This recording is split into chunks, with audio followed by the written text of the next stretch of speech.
பொழிகிற வானொலியாம் எண்கள் தமிழனும் தேன்மொழியாம் இது எழுதியவர் நாமக்கல் கவிஞர் வே. ராமலிங்கம்.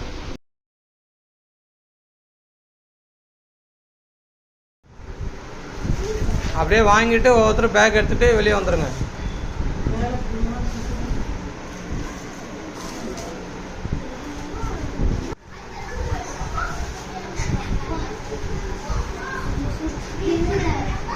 பிரிஞ்சு வேணான்றாங்க.